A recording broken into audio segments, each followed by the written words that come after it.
હું અનિરુદ્ધસિંહ ઝાલા એડવોકેટ ભાવનગર, પૂર્વ chairman bar council of Gujarat અને હાલના member bar council of Gujarat.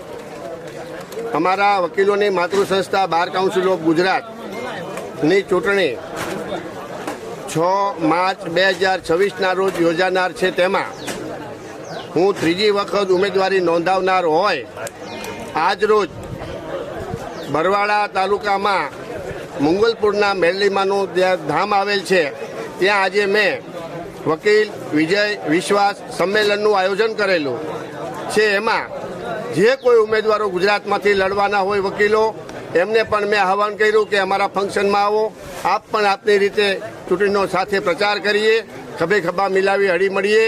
અને અહીંયા આજે આજુબાજુના 20થી 25 બાર એસોસિએશનના બધા હોદ્દેદારો ઉપસ્થિત રહ્યા.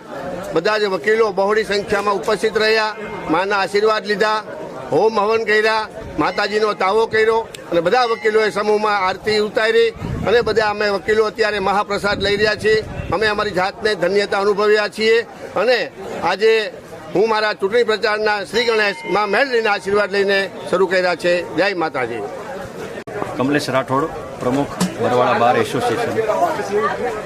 સમગ્ર રાજ્યની અંદર તમામ બારોની ઇલેક્શનો પૂરી થયા બાદ તમામ હોદ્દેદારોની વરણી થઈ અને હવે અમારી બાર કાઉન્સિલ ઓફ ગુજરાતની ઇલેક્શન આગામી માર્ચ મહિનામાં આવી રહી છે. ત્યારે અહીંયા બરવાડા મંગલપુર મેલડી માતાજીના મંદિરે તમામ ચૂંટાયેલા બારના હોદ્દેદારોનું સન્માન કરવામાં આવ્યું. સાથે સાથે તમામ વકીલોએ અહીંયા એકઠા થઈ અને આગામી દિવસોમાં બાર કાઉન્સિલ ઓફ ગુજરાતની ચૂંટણી લડી રહેલા ઉમેદવારોને પણ સમર્થનની વાત કરી. સાથે સાથે તમામ વકીલોનો એક જ સૂર હતો કે જે રાજ્યની અંદર તમામ વકીલોના પ્રશ્નોને, એના હિતોને વાચા આપે તેવા તમામ વકીલ મિત્રોને બાર કાઉન્સિલ ઓફ ગુજરાતમાં ચૂંટી કાઢવા આવો એક સરસ મજાનું કાર્યક્રમનું આયોજન કરી અને વકીલ એકતા દેખાડી અને વકીલ એકતા જિંદાબાદના નારા સાથે તમામ વકીલોનો ભોજન સમારંભ પણ અહીંયા રાખ્યો હતો અને આ કાર્યક્રમ ખૂબ જ સુંદર રીતે સંપન્ન થયો.